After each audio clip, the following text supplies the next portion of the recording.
too bad. This will work. How are you? Which answer would you like? I don't. That was the other question. Is which Rick persona am I supposed to bring? Is this like the optimistic? Is this the realistic? Is it the cynic? I don't like. I mean, my answer is always going to be dealer's choice, right? Yeah, but I don't know. You could go through all three within one sentence, probably, and just to really show that power move that you've got. Yeah. Mm-hmm. I'm multifaceted.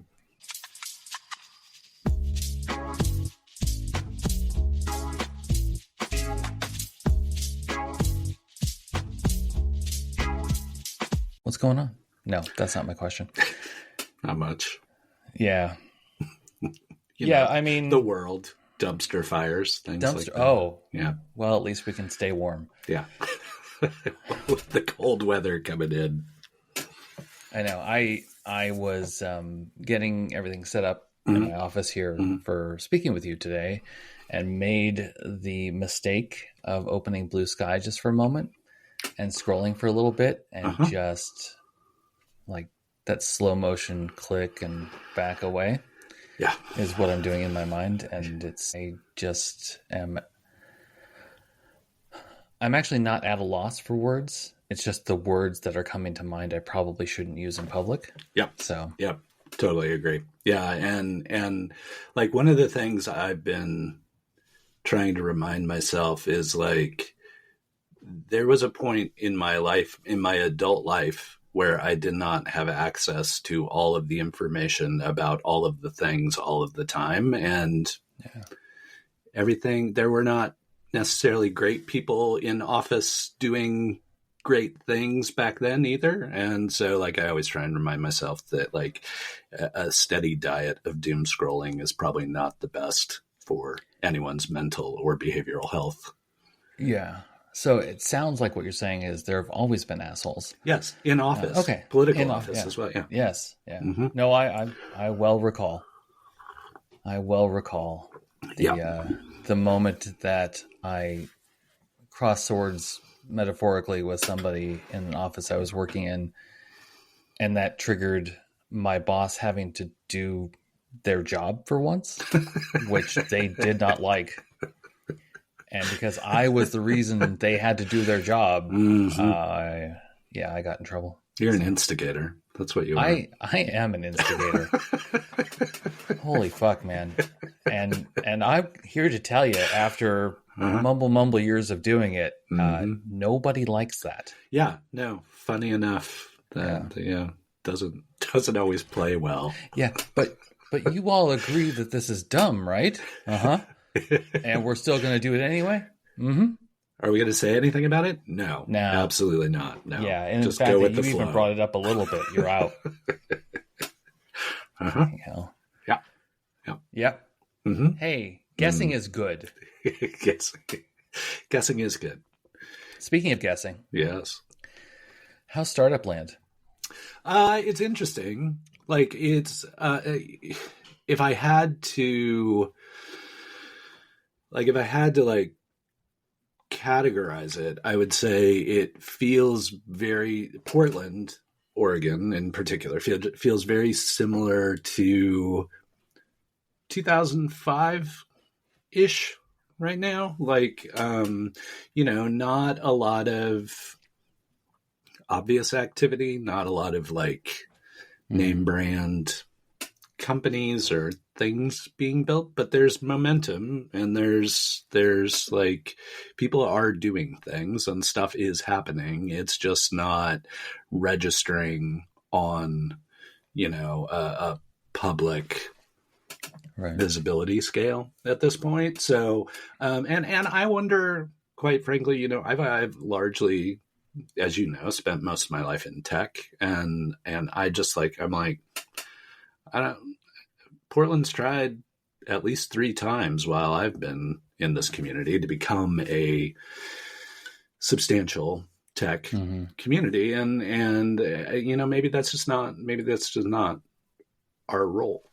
Like I see far more interesting things happening in the world of consumer products like Mm-hmm. food and beverage, apparel, even kind of retail level restaurant stuff and things. And we have, a vast amount of expertise and knowledge around those industries as well. So, this is something that we've been considering for a very long time, is just like, are we focused on the wrong things? Are we focused on trying to do something that we may not be capable of doing, rather than leaning into something we could be excellent in doing? So I kind of equate it to, for the longest time, we've been trying to bring our D- up to a C+, and maybe we should look at the B+ and bring it up to an A+ and put the energy where we already have momentum. So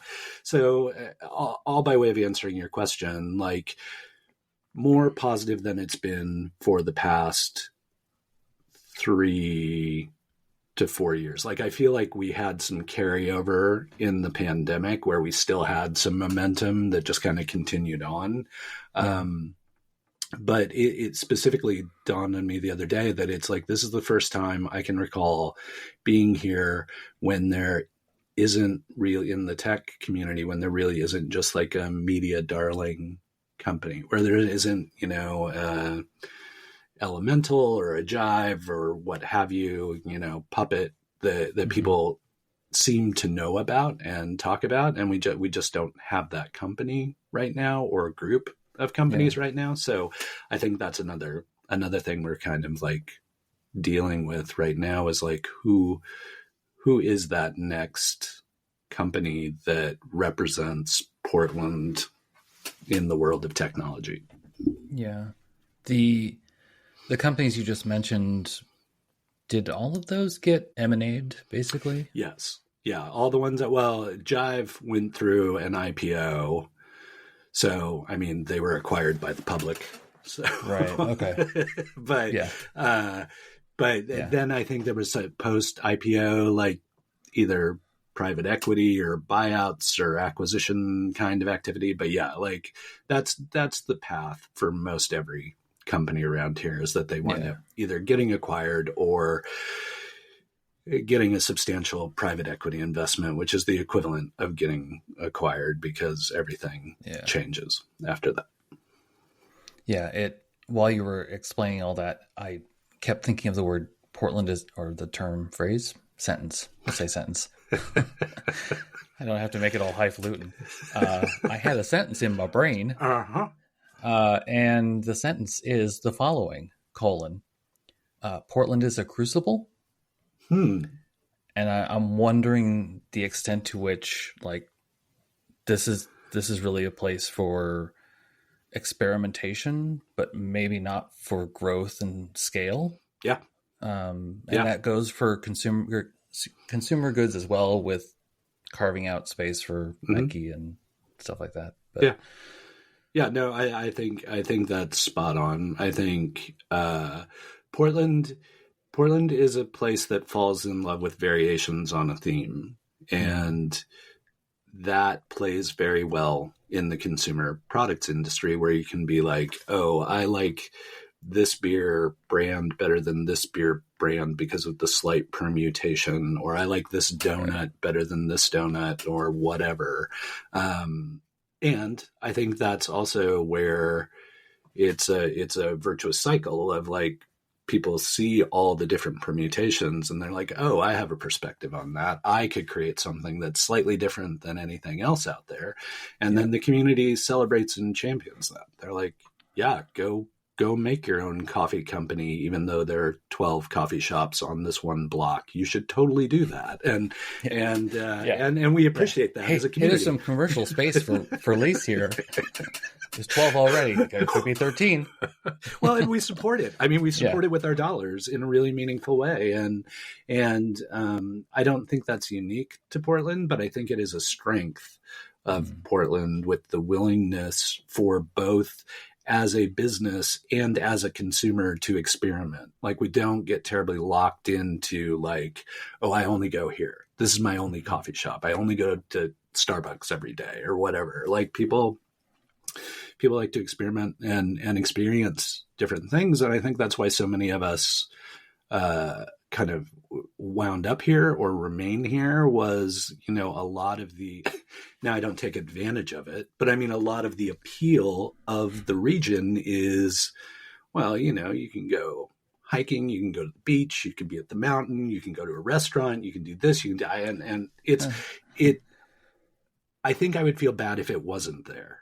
Right. Yeah. Like if I was somewhere that was like 6 hours away from the coast, I would probably be hating it, where I'd be like, I really wish I could go see the ocean. But because it's 90 minutes away, I'm like, oh, it's there. It's there if I need it. It's probably still there. I'm pretty sure the Pacific Ocean is still there if I need it. I would have heard, right? Somebody would have said something, right? Yeah. Who knows? Yeah. Yeah. I wonder, like, pardon me. So you and I have talked before. A few times here and there. I'm really nailing sentences today. You and I have talked about what I'm about to bring up before, although it's been a while, of thinking in terms of Portland, as we were just talking about, as a place to experiment, but also as a place that is so, trying not to be an ass about it, but just so hell bent on, I'm doing my thing, you do your thing over there. Yep. Individuality-ness, whatever. Yep. Look forward to the transcript figuring out that word. That when I start thinking about these things, I start thinking about, like,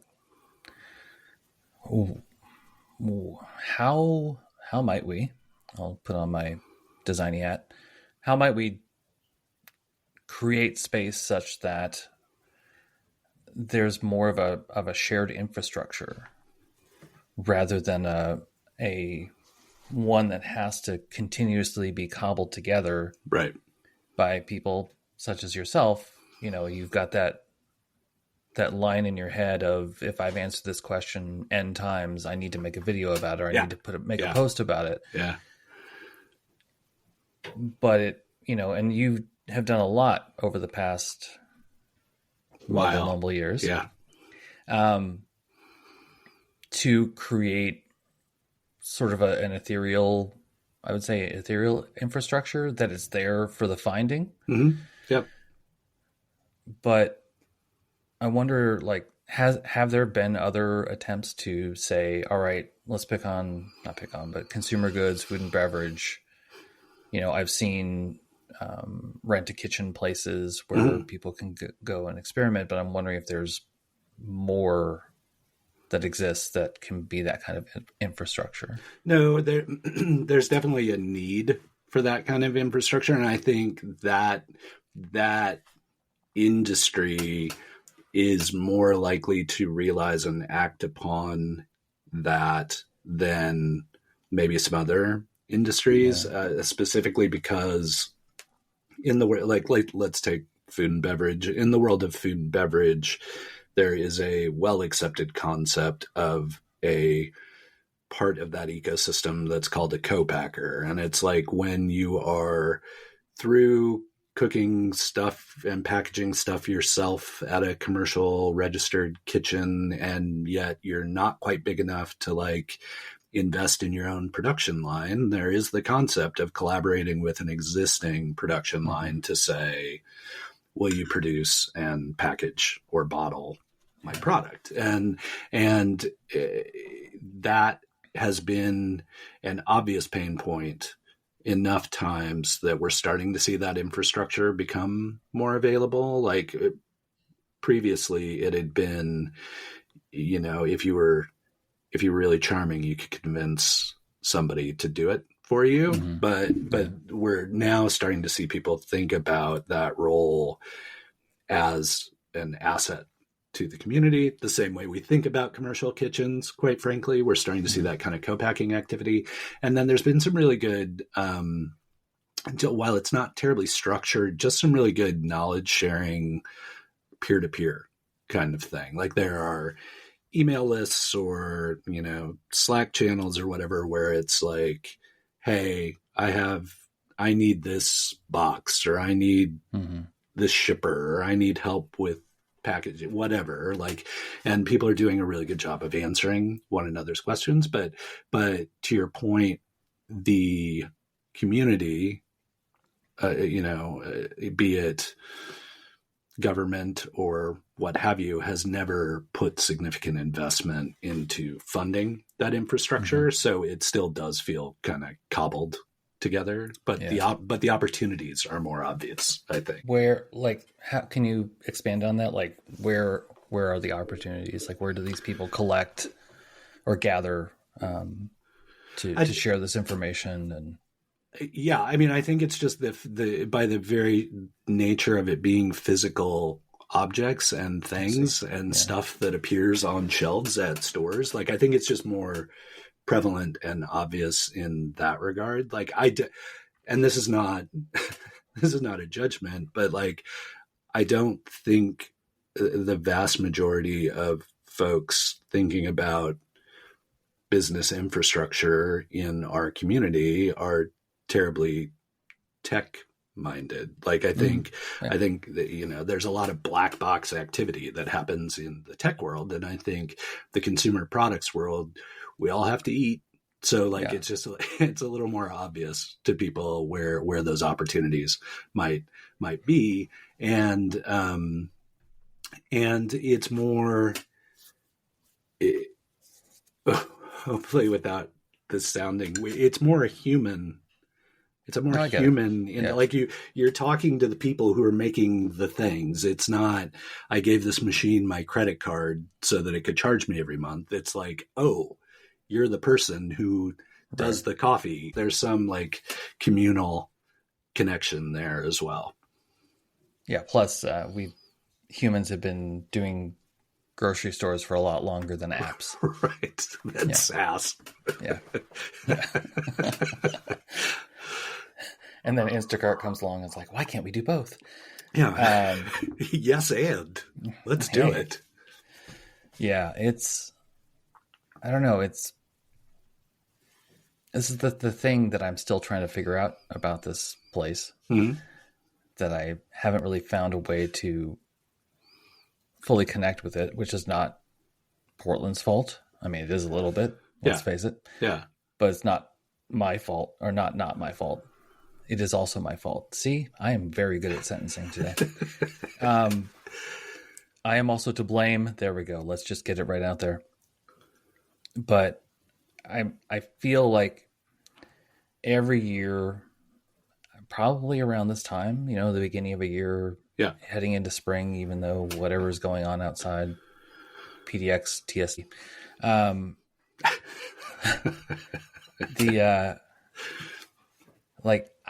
I'm still trying to figure out like how to connect with this place. Yeah.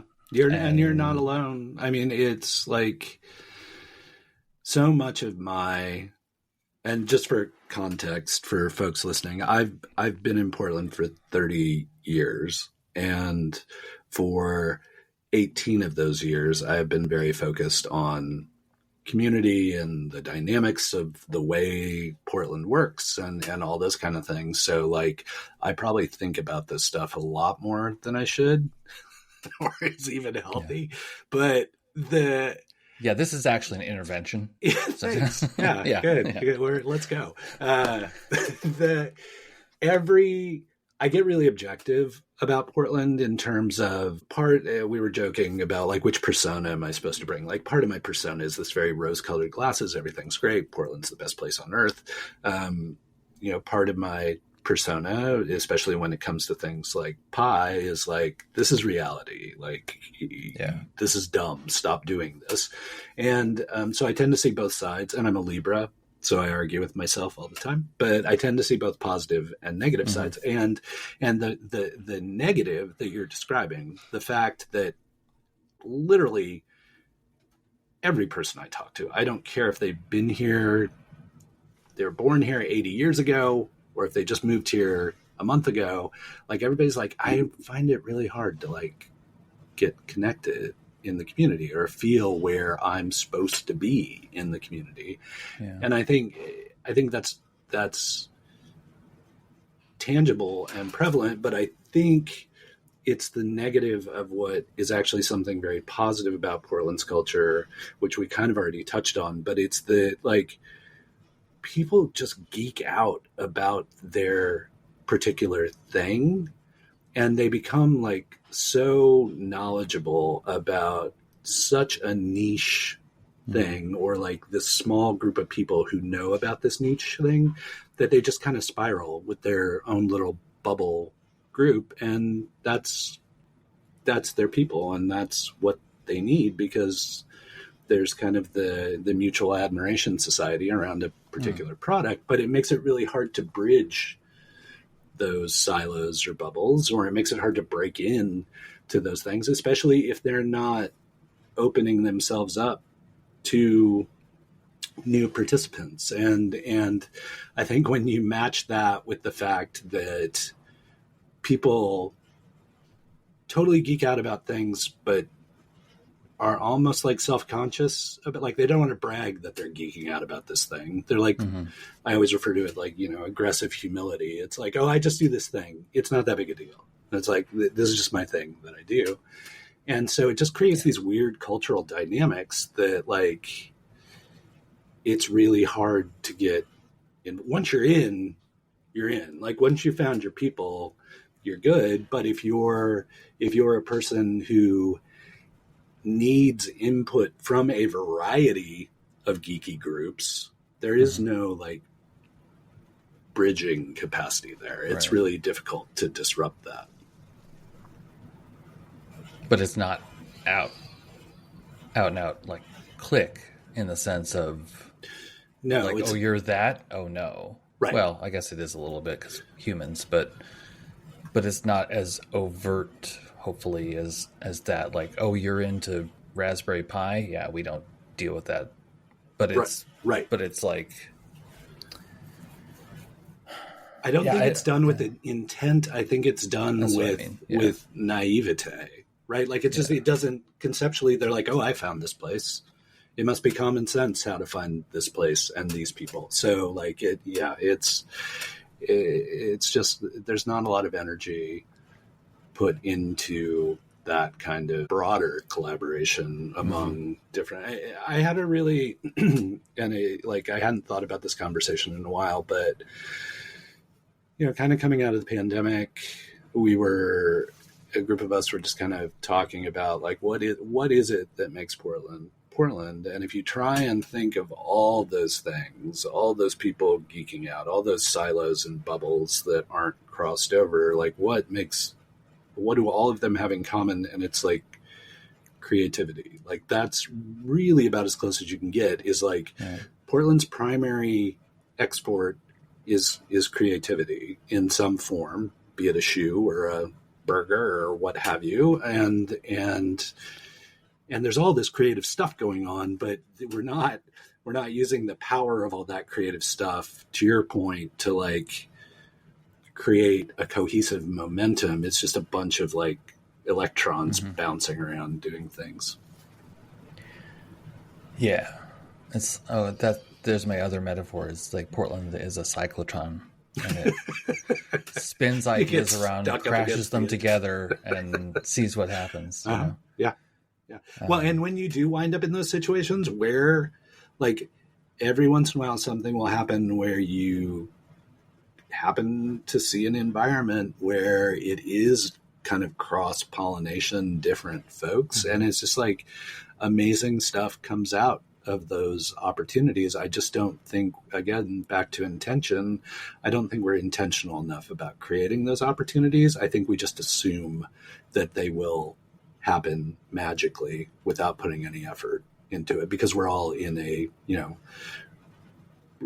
small metropolitan area that postures as a big town. Yeah. Accent on the postures. I mean, that's part of the reason why I chose here. I mean, I lived here once before, back in the early 90s, in the 1990, so early 90. And I always felt like Portland, sorry, Portland, Portland was a version of Seattle that I could handle. Yep. Because it wasn't sprawling and huge and made of concrete. Mm-hmm. And it had more in common with Anchorage, where Anchorage, is 300,000 people when I left ish, 260 to 300, somewhere in there. Yep. But, rivers of wilderness run through the city, and that's the same with Portland. And so I've always felt drawn to this place just from a geographical comfort perspective. Yep. Even though I eschew the outdoors. And I know I shouldn't, but I do, and I'll work on that. That's an intervention for another time. Yeah. That's our follow-up show, is that intervention, yeah. But it's like, I'm here, I want to be here, and again, like, I feel like I'm missing something. Yeah. And to your point of the bubbles or silos that people are in, and then thinking also about how, or while you were explaining that, I was thinking about you. And my interpretation of Rick is like, you were kind of silo-less in a way. And maybe you have we all have our silos, right? But it feels like part of what drives you is the desire to, I don't think be seen as, but to be that connector, collector. Yeah. And to make these connections between spheres and silos happen. And so you've been doing that for 18 years or so. Yep. What makes you do it for the 19th year? Well, too much, too far? No. Like, I've considered it. I've never come up with a really good, like I always feel really bad when people are like, "What are your hobbies?" And I'm like, "Hobbies? Like, what's a hobby? I just do the same thing all the time, and I find it entertaining. So is that a hobby or what?"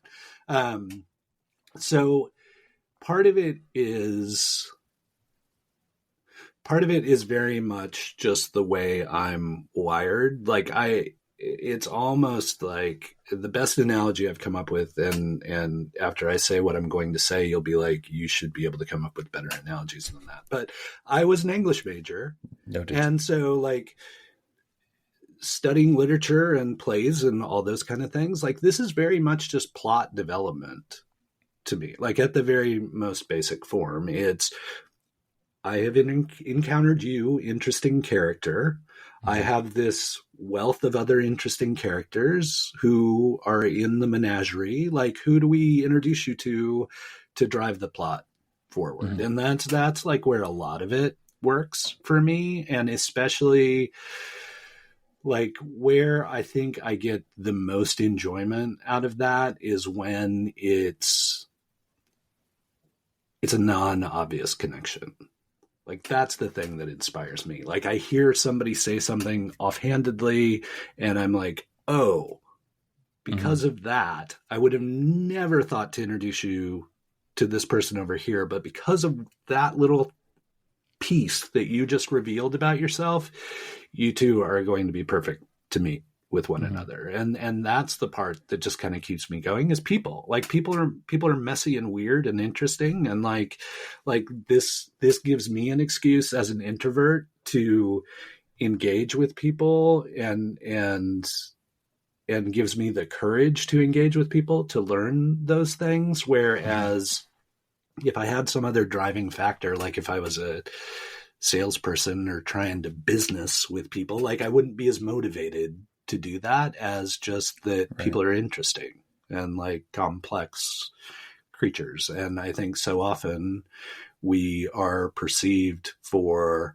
our most public persona, or people have this parasocial relationship with us because of the persona we put out there. But in reality, people have a lot more surface area and facets that people can connect to. So that's the kind of thing that keeps me going year after year. And then the other part is like stupidity, but not only my own stupidity, but others' stupidity. Like, it's just like, I get frustrated. Like, it's really hard to be a startup founder. It's really hard to do that work. And I think so many people see it as this glamorous, be your own boss kind of world. And I'm just like, everybody who's trying to do that needs help.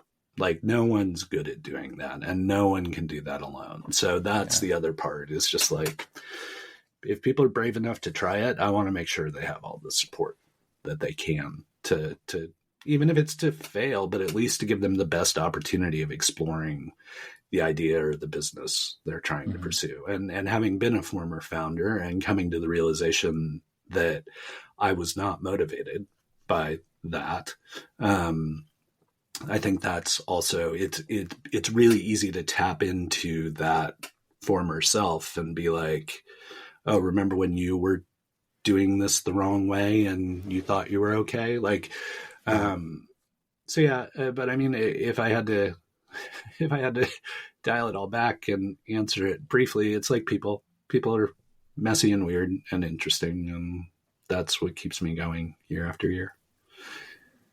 Well, I'm going to disappoint you right now and say that I actually understand and identify with your analogy.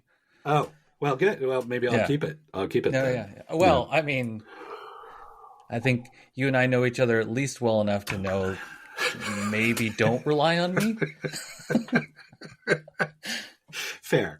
Well, I'll take my wins. Thought it was good. I'll take my wins where I can get them. I don't care. Okay, that's fair. That's fair. Yeah, I think this is the thing with, I've tried. I mean, honestly, let's be objective.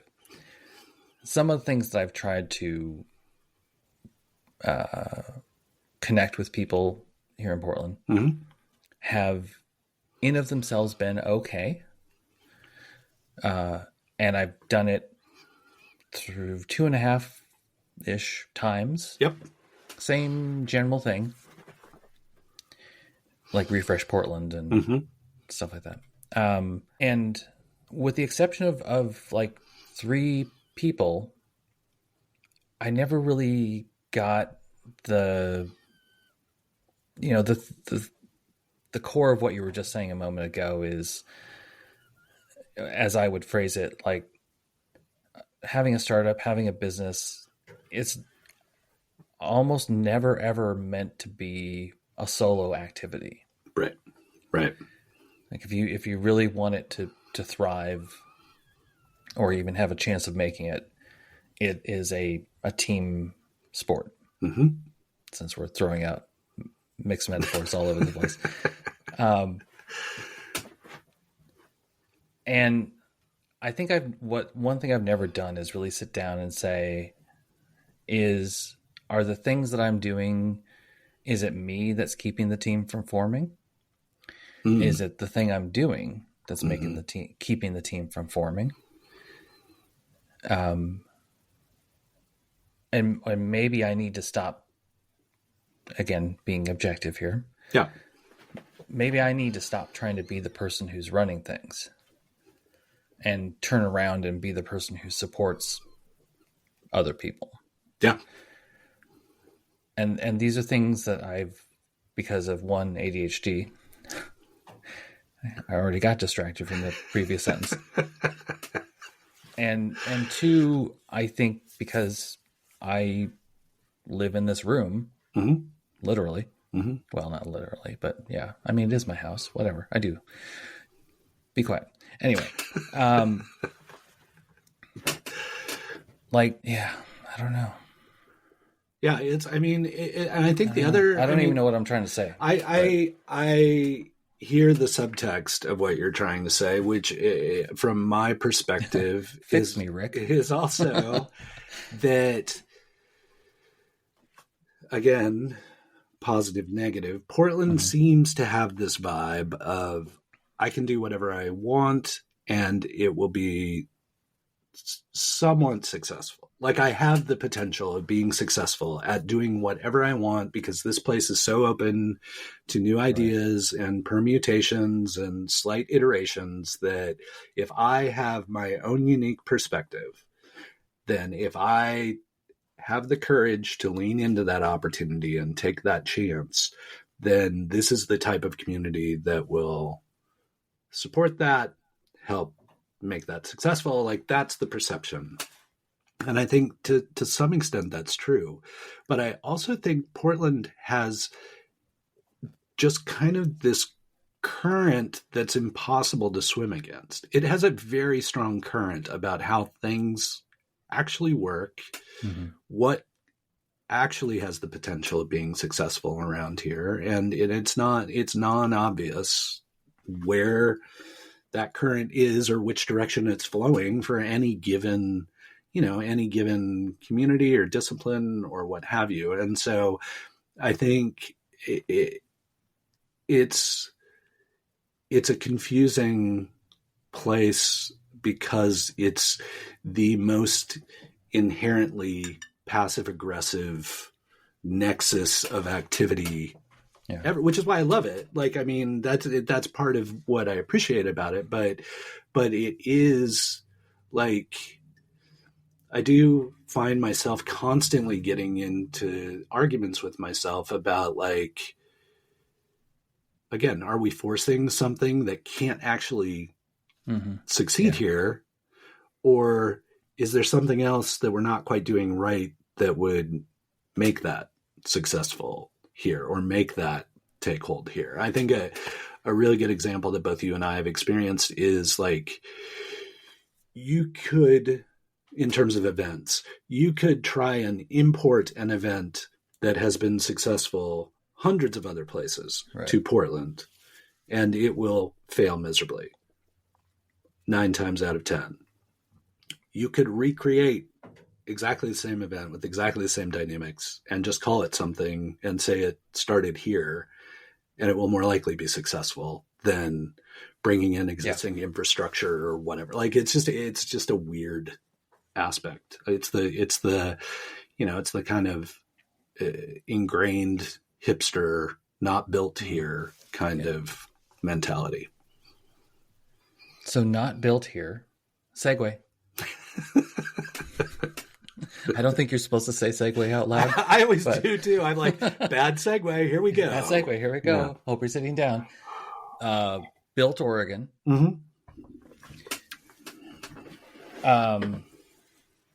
How's that going? So for folks who aren't familiar with Built is an organization that I co-founded with Mitch Doherty, and it was really his inspiration. His hypothesis is that Oregon is the Silicon Valley of consumer products, that there's more world-class knowledge, experience, expertise here than anywhere else on earth when it comes to consumer products. And so that organization was built to create community with everybody from the Nikes and Tillamook's of the world down through the newest brands at the farmers market. And Mitch and I worked on that and for about 10 years. And then the city finally recognized how impressive and that was 10 years ago that started? Yeah. Oh my and God. Impactful that Mitch was. So they hired him away for Prosper Portland.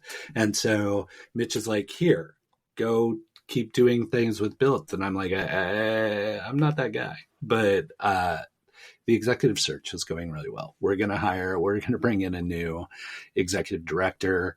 I think it's a really good time for the organization to bring somebody new in. And what I've been trying to encourage the board to think about is Mitch and I are startup people. Like, we'll try all kinds of different things, and a lot of them will appear to work, but might you might not want to look behind the scenes. Like it might be a little messy.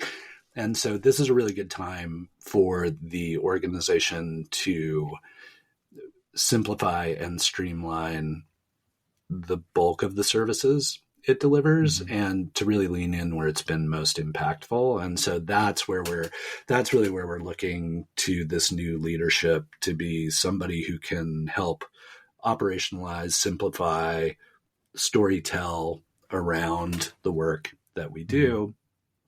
And then rethink, like, do we need to be doing as much, or would we have more impact by focusing on a more minimal set of the things we've done in the past? Like, I think our big festival will still survive. That's important for the community. We do an annual festival that people really appreciate. And I would be sad to see that go, but I think the future for Built in terms of programming is a much more refined offering for the community that has a clear through line rather than a bunch of like random, seemingly associated things. And I think part of that, quite frankly, I think part of that may be Built and Pi are actually the same organization, even though we talk about them separately. Right. And I think part of that may necessitate pulling Pi out of Built and letting the new executive director really run just Built. The one. Yeah. It came to mind because you were talking about the not built here resistance. Mm-hmm. And that made me think of, I don't know if it's still going, but there was this thing that's similar to Built Oregon called Made in Alaska. Yep. And for a lot of people, that sort of manifests itself as a little sticker you get to put on your product that says Made in Alaska. Mm-hmm. And it really is a point of pride for a lot of businesses. It's a point of pride for a lot of consumers who buy the products. And I would just, oh, pardon me. It made me wonder, like, how far Built Oregon would ever want to go with that kind of thing. Yeah. Where it's not necessarily as, and I don't know the extent to which Made in Alaska was this, but not necessarily that Built Oregon would need to be a governing body by any means. Right. But at the same time, also potentially it could be something, and this is just me imagining, not saying what it should do, but it could also be something that tries to provide that infrastructure layer of, here's how to measure, here's how to grow, here's how to, and there's one place you can go for all of this stuff to sort of leg up and make something that was made in Oregon. Yeah. Yeah. I mean, I think there's definitely so in what you're describing in the Made in Alaska, I don't think we venture that close to the actual consumer. Like, I think a lot of Built's activity is like way behind the scenes supporting the people making the product. And once I always kind of say, we help people build the things that go on shelves. We don't help the companies that have the shelves. So it's like, we get you right there, but like once you're in market and kind of going, we're that's not where our expertise is right now. Yeah. But we do still push the business aspects. Like, I think one thing that became exceedingly clear to me is that when I started this work, I assumed CPG was entirely wholly different from kind of tech or venture funded tech or whatever. And they're similar dynamics. They're just different things. Like in the tech world, it's all about, well, chase venture capital. If you raise a bunch of money, that must mean you're successful or whatever. And the corollary in the CPG world is get on as many shelves at as many stores as possible. And that is some modicum of success. And I'm like, if all you're products are gathering dust on all those shelves, then what are you even doing? Right. Like, I'd rather have you selling out every week at a single store than having your product on 50 different shelves, kind of thing. So like, some of those dynamics were directly translatable and made a lot of sense to continue to work with the founders on. But I also think it comes right down to, it's too difficult to bring a product to market and get it into retail and all those kind of things. And there are a lot of misconceptions about how that happens. Shark Tank, thanks for nothing. Like, it's like, there's just a lot of mythology there. And so there's a lot of work that can be done from a built perspective, even before you get anywhere near the consumer themselves. Yeah. Yeah. I know I'm kind of jumping around in my head a little bit with this stuff, but like, I don't know, maybe it was just before the pandemic started, and there was a place I used to go to quite a bit that the name, Sea Star Bakery. It's on Northeast Killingsworth and 16th, somewhere around there. But they'd be closed on Tuesdays, I think, was there a closed day? And we'd go and we'd forget. We'd show up, try and open the door. Curse you Tuesday. It knows what it did. But I always wondered, like, why is this building not being used right now? Mm-hmm. And then I look at like a Japanese restaurant. I'm like, one, Japanese people eat breakfast. Why is this place not open for breakfast? Yep. And two, why is this kitchen going unused? I know there are legal things to liability things to deal with and stuff like that. But when I start thinking about, because I understand how, I don't understand how, but I understand that the system is a very complex one. And you just said a moment ago, like there's a lot to consider. But, I really wonder if we looked at Oregon, at Portland, just because I live here, as, here's the system that we could start to modify some to help us go like gangbusters on something. Yep. I often think of these kitchens that are going unused for 12 hours a day sometimes, depending on what the place is. Right. Or, event spaces or whatever it is. Yeah. Or my wife works at Bolt Fabric, and they have a space upstairs, which is just an open space where there's sewing machines and stuff. And it seems like the perfect place for someone to go and work on some apparel things. Yep. And it's a relatively recent thing that they've started, so it doesn't get used very often. But I just would like to see like more businesses taking a chance on other businesses. Yeah. Even if somehow those businesses might be a competitor in a way. I don't know. I'm kind of in my imagination space right now. No, I'm not really making a lot of sense, but it makes sense to me. I think it's one of those, like, back to like geeking out on something, like, I know how to run my business. This is what I need to do. And I know I covered this lease and I need to sell more muffins or coffee or beverages. But it just doesn't dawn on folks. It's just like that concept doesn't even enter their brains any more so than it does. Like my favorite examples of that are banks and churches. Why do we have these massive real estate plays where it's like, that is empty, like all but 3 hours out of a week? Like, what is the point of using it? So but yes, I just thought of that over the weekend when I went past a church on Killingsworth and it said service on Sunday on its sign, and I'm like, one day a week? Right. You're open one day a week? Right.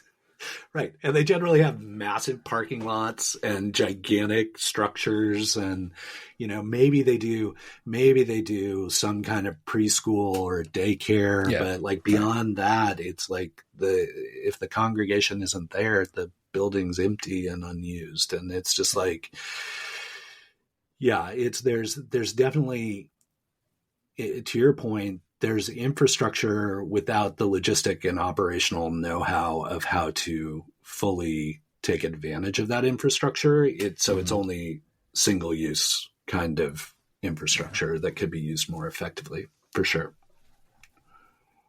Let's get Mitch to do that in his new Office of Small Business role. Mitch, if you're listening, 1, where's that $20 you owe me? And 2, get on that. Yeah, exactly. Yeah. But I think that without blowing smoke, like that's the kind of thinking we need right now. Yeah. We need to do something, and we need to get creative about it. And to your point about being in Portland in the 90s, it's like we weren't like a very bright, shiny city for very long. And like, when I lived here in the 90s, it was like there were still logs floating down the river, and we were tearing ships apart and just throwing them in the Willamette. And like, I'm always like, go watch Drugstore Cowboy or My Own Private Idaho if you want to see the Portland that I moved to. And if we were able to create something that felt that impressive and meaningful that quickly, like I'm confident we can get there again, but we need to be creative about it. We need to make like ridiculous decisions. And by ridiculous, I don't mean silly or wrong. I just mean decisions that people might not immediately understand and may generate ridicule from folks. But like, if there's a long-term obvious payoff, then we need to start doing that kind of stuff. I love the impact of the new PDX roof. Like, I have never seen the community. What is that? So PDX, the Portland Airport, just put in this new wooden roof that's like acres and acres of reclaimed wood from within 200 miles or whatever. And there's like a forest in there now. They just redid the whole airport.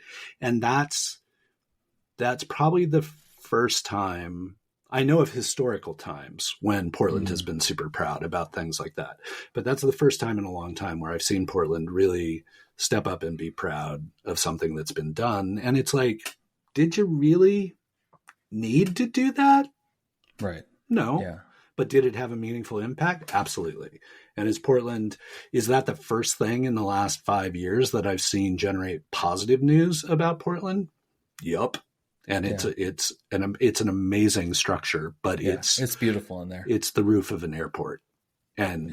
But we did it really, really well. So more thinking like that, like I always refer to like Tom McCall Waterfront Park, or like, which was a freeway, or like the parking garage that was Pioneer Courthouse Square, like doing things like that the city can take pride in and really champion. Like, I think we need more of those kind of things. And to get back to where we were, it's like, it doesn't just need to be physical manifestations. Like, if we could come up with ways of doing things that could be a different kind of creativity that we export elsewhere in the world, or that other people find helpful and impressive, I think that's equally valuable. Yeah. All right. So I'm going to segue again. It's time for 7 + or - 2 questions. Okay, cool. I'm glad my throat has held up. I've had that lingering cough, so I'm sipping tea. I feel a slight verklempt-ness, which I am in denial about. Yeah. But I don't feel bad. I just sound bad. So. Okay. Oh, you sound fine. It's okay. Cool. Yeah. You need that affirmation, especially from me. Like, you sound like shit, Rick. All right. So, Yeah, I'll ask the question this way. Normally, typically, previously, I have asked people, what's one thing you would change about your profession? I don't know what your profession is. Neither do I, really. I don't really know what mine is anymore either. So I'll be more grandiose even, which is actually showing that I have faith in you to be grandiose with me. What's one thing you'd change about Portland? This is timely because this is my new. See how I set you up there? This is my new soapbox. Is I don't want to change the aggressive humility per se. Like, I find it charming and I find it really an important part of our culture. However, the one thing I would like to change about Portland is more people in Portland stepping up to own the narrative about Portland. I think for so long we have just kind of abdicated that responsibility to Fred and Carrie to tell funny stories about our town, or we've, let the New York Times food section write up what's happening here. Like, I think we need to swallow, I guess if you swallow your pride, what do? Vomit up your humility? Anyway, so we need to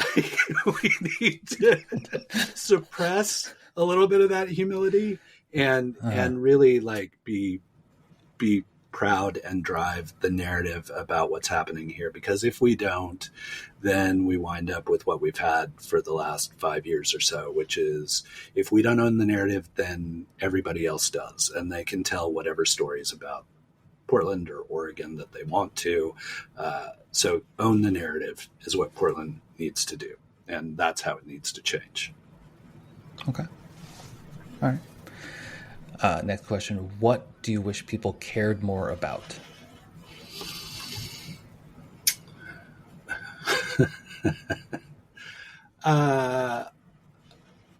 I wish people cared more about reality. Like, there's on all various ends of the spectrum, like the reality of where we are as a nation, the reality of like building businesses, the reality of way too many of our neighbors living on the streets of Portland unsheltered.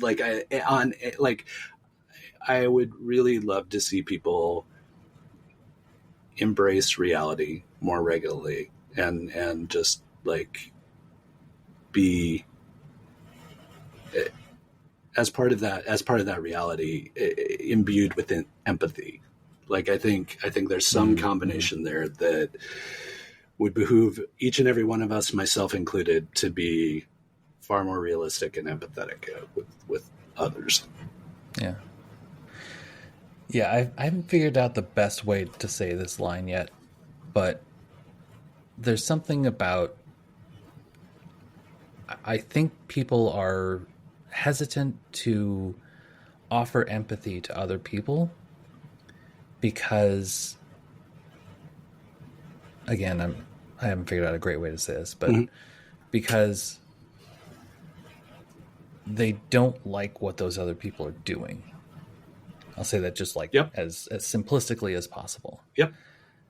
And I think that there's a hesitancy to offer empathy to people because they feel like that person needs to be held accountable for their actions. Mm-hmm.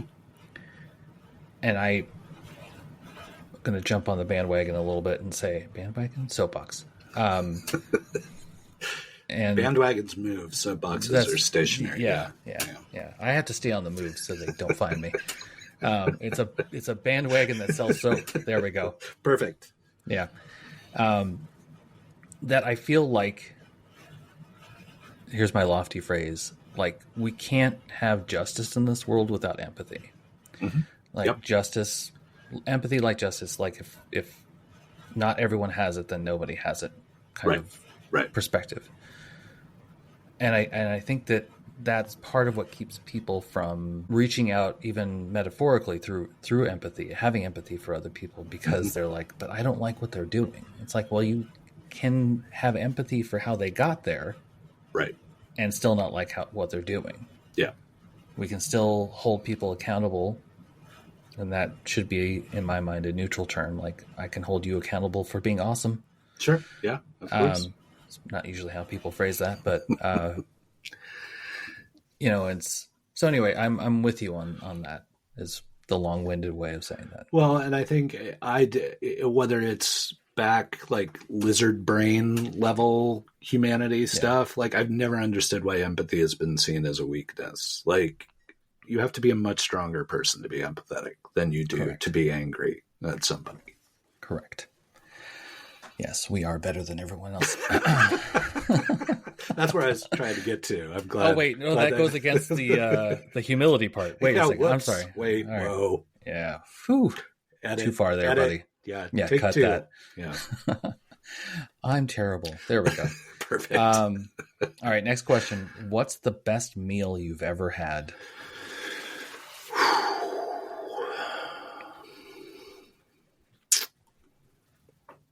I'm a huge, I like all kinds of food.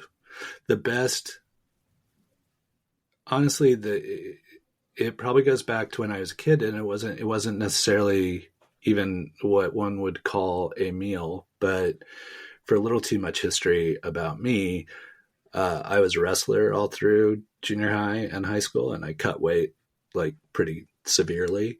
Mm-hmm. So after the wrestling season every year, I would eat an entire chocolate peanut butter cream pie from a local pie shop and have a foot-long pizza sub, which was a toasted sub of cheese and pepperoni. And for the 4 or 5 years I had that after wrestling, that was always the best possible meal that I could have. An earned meal. Right. Yeah, exactly. Yeah. You gotta get those pounds back on somehow. Right. Yeah. Now on to the big questions. Okay. I thought those were the big questions. Oh no. It gets worse. What do you wish you'd done differently?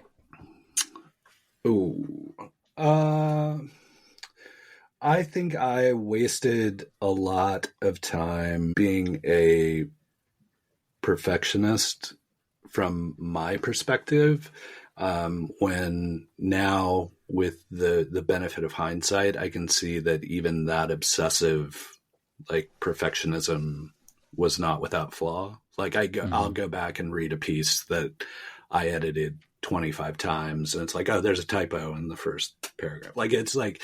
I was just far too focused on everything being perfect, and I think it made me both caustic, toxic to work with at times, but also I think wasted a lot of time where, the vast majority of the time, 80% of the way there is good enough. It doesn't need to be perfect. And so I wish I had learned that younger, that it doesn't have to be perfect. It's more it's kind of like what everybody's used this analogy 1,000 ways, but it's the get people to take one perfect photo or get people to take as many photos as they can in the pots or glass blowing or whatever creative format you want to use. I wish I'd worked more on the repetition than the singular perfection. That is definitely not something I identify with. Nope. Not at all. Yeah. It was nice. It was really a great time in my life when I knew everything about everything, and I was absolutely right about everything. Those were very heady times. Yeah. Yeah. In your head. Yeah, I hear you. Oh, yeah. All right. So next one. If you stopped doing all the things you're doing now, what would you go off and do? Ooh. What's the big pivot? Yeah, that's a tough one because, like, I mean, my immediate response is, oh, I'd write more. But, like, our modern day lives, we write so much, even if you're not focused on writing things. So that doesn't feel like enough pivot away. I don't know what I'd do. Like, I don't have anything where I'm, like, aspirationally, like, oh, I really wish I'd do that thing. Maybe photography. Like, I've always been, like, hobbyist photographer. I really enjoy it. I hate turning hobbies into actual work, though. But maybe something like that. I know you, as the auteur who has created one of my avatars I use on a regular basis as a photographer. If only I had. I mean, that is a good shot of you. I wish I had used like a proper camera though, so that. Because every once in a while I'll see it used in something and it's of a size where it's like, oh, that's blurry. Yeah, a little blurry. Yeah. But when it's small in avatar style, it's like, hey, that's a good shot. Yeah. Everybody, like when there was the AI image generator that came out that's like, we'll turn your photo into a Greek bust or Roman bust. I was like, I already have it. That's good. I got it done. I've lived that life. Anyway, all right. So imagine it's a year from now. Mm-hmm. What do you hope to not be carrying anymore? Built. Yeah. Yeah. Like I want to get rid of built as quickly as I can. Like I feel like I'm weighing it down. So it's both a weight and I'm weighing it down. It's like perpetual motion machine. I think that's the one thing that's most top of mind for me right now because it has so much potential and I feel like it's fine. Like there's nothing going wrong. It's just like, I'm not doing it justice and it feels like I'm carrying it right now. Do you still imagine staying on as advisory connected? Yeah, okay. But just not in a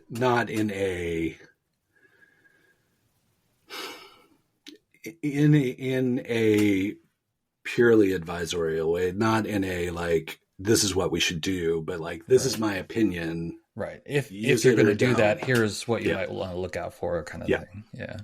Yeah, I definitely still want to be involved. I still believe in the mission and the organization. It's just like it needs some fresh thought, and I would like to give people the opportunity to do that thinking. Cool. All right. I did it. You did it. You made it to the end. Yay! Nice. And love it. Yeah. Let's stop talking.